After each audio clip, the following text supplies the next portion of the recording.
झोंके सरहायऊ जोधाई।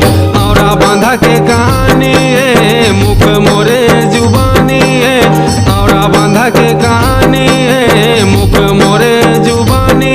वहाँ जोर लड़िन दोनों भाई, लोटा मा मारे लोटा मा झोंके सरहायऊ जोधाई। लोटा मा मारे लोटा मा झोंके सरहायऊ जोधाई।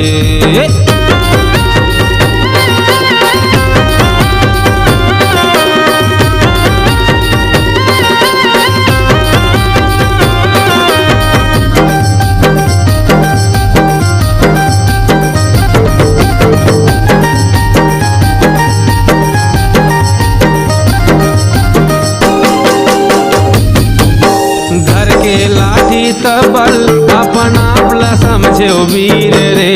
हाथ मरे तिचे करे फरसा दे तिचे तुहला चीर रे। हाथ मरे तिचे करे फरसा दे तिचे तुहला चीर रे।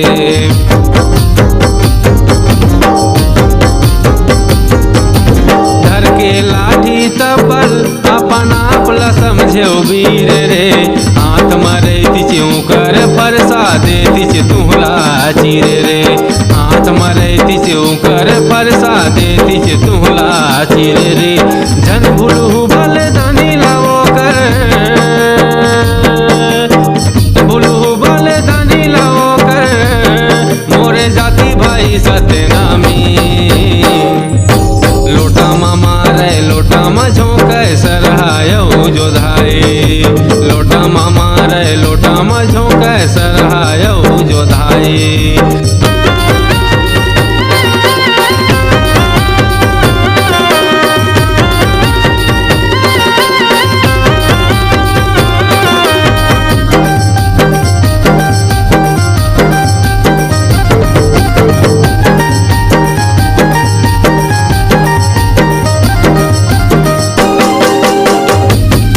अंधियारी रात मा मोर बाबा चंदा कसे जोर। धोखा दे के मारे हमर गुरु लाना सोही रे तोर।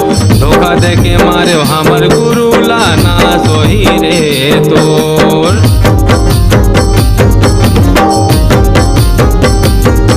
अंधियारी रात मा मोर बाबा चंदा कसे जोर। धोखा दे के मारे हमर गुरु लाना सोही रे तोर। धोखा दे के मारे हमर गुरु लाना सोही रे तोर। दया नहीं लागे तुमला पापी, दया नहीं लागे तुमला पापी के मारे कसाई।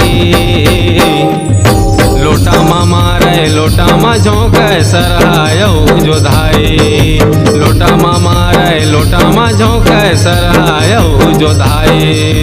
औरा बांधा के कहानी है मुख मोरे जुबानी है, औरा बांधा के कहानी है मुख मोरे जुबानी। वहाँ जोर लड़िन दोनों भाई, लोटा मा मारे लोटा मा झोंके सरहायऊ जोधाई। लोटा मा मारे लोटा मा झोंके सरहायऊ जोधाई। लोटा मा मारे लोटा मा झोंके सरहायऊ जोधाई।